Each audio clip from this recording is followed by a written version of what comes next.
The loss of a coworker, the loss of a colleague, the loss of a friend is always something so difficult to put your arms around, to understand. But when it's something like law enforcement or the military, where you literally are putting your lives on the line and putting your lives in your coworkers' hands, it takes on something different. Apache Junction got the worst news it could in losing one of their own, and by all accounts, an amazing human being. His name was Gabriel Facio. Joining us to talk about Officer Facio is the Chief of Police from the city of Apache Junction, Chief Pooley. Chief, thanks for doing this. I certainly appreciate it. Yeah, you bet. Thanks for having us on, Mike. Can you talk from a leadership position? I watched your press conference, and I watched you talk about how special Officer Facio was to you. Can you explain what it's like from a leadership role now to guide this agency through such a difficult time? Yeah, I've been the chief out here for about 3.5 years, and over those 3.5 years, you're always having the back of your mind that you're preparing for something like this, or you're going to be ready for it. And no matter how much you prepare, you think you're ready, you're not. But what I do know is over those last 3.5 years, I've built the relationships with each of my employees, with each of my officers, my staff, where we're in this together. They know, I'm leading it, but I need them just like they need me. And I just get to be at the forefront of it and be at the helm, I guess you could say. And for me, that's an honor. I know it's something that my officers and my staff are devastated about, heartbroken, and they are looking for leadership. They're looking for guidance. Communication has been key in this, making sure that everybody is involved and knows what's going on. Also, to be able to embrace them and let them know it's a safe place to let those emotions out. I've had officers that were extremely upset, angry, officers that have been crying, and some that just are silent. And every one of those emotions is okay, and I let them know it's okay to have those.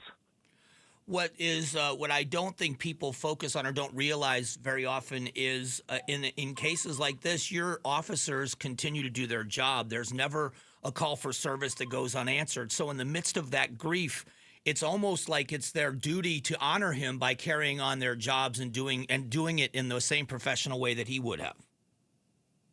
Yeah, absolutely. In fact, we're dealing with a serious accident right now, a major very serious motorcycle versus truck accident, and my officers are out there dealing with that, and they're handling it very professionally. We are still here to answer calls for service.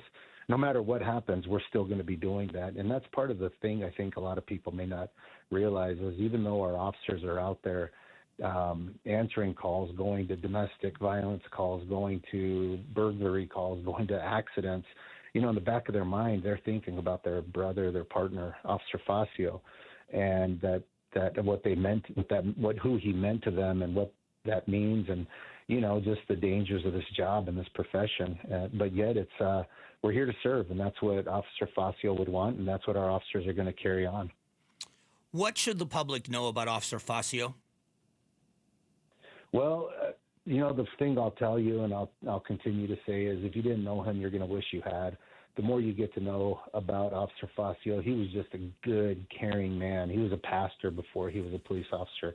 He was an immigrant that came from Mexico with the sole purpose of wanting to get his citizenship so he could become a police officer. It took him over 20 years to do that. He started his career a little bit later, but everything he did was because he wanted to give service to this community. And that's what he did, and he lost his life doing that and gave it everything for this community.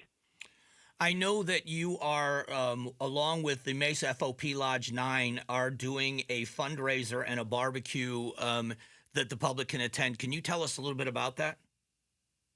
Yeah, on Wednesday here in Apache Junction from about 11 to 7 o'clock in the evening, Mesa FOP and Scottsdale FOP Lodge 35 are going to be helping us do a fundraiser for Officer Facio and his family.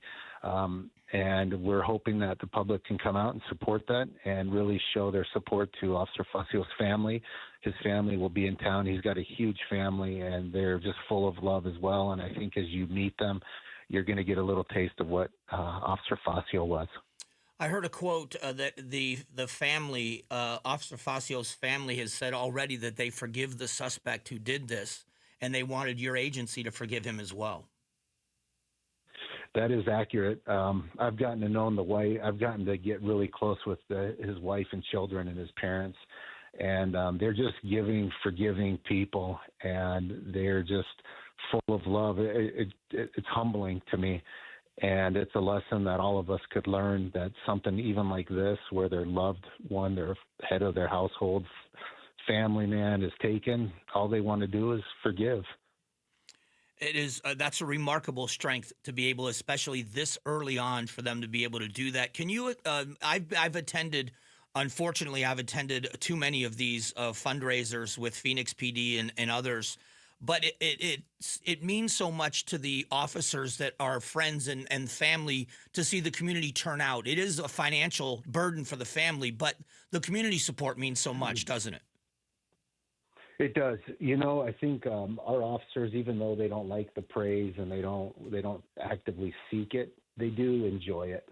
A lot of times all we deal with is parts of society that are not good, or those that are troubled or in really dire straits, and they don't see the support we get often. And so when they see something like this come together, it really is heartwarming. And it gives them hope. And it gives them the desire to do even better and to give more and to be a better person and better human being. Chief, I know this is a very difficult time for you and for everybody in Apache Junction PD, but I appreciate the time in talking to our audience about Officer Facio, and we wish you the best. Thank you, sir. I appreciate it, and thank you to everybody. All right, that is the Chief of Police, Michael Pooley, joining us for just a few moments from Apache Junction. Again, if you go to KTAR.com, the story is still on the front page of our website. There is a link there to this fundraiser. It's at Apache Junction High School on Wednesday at 11 o'clock until 7 p.m. You can go by. You can donate some money. You can grab some food. You can shake an officer's hand. You can offer your condolences. Turning up means so much to them, and it's something that would mean the world if you're able. Unfortunately, I've attended a lot of these, and they are very somber, but they are meaningful. And if you can make your way out to Apache Junction, I think it would mean the world to that agency, to that city, and especially to that family. Thanks for watching the Mike Broomhead Show. Tap to watch and listen to the new season of Amazing Arizonans, a KTAR News podcast. You can also click the button in the middle to subscribe.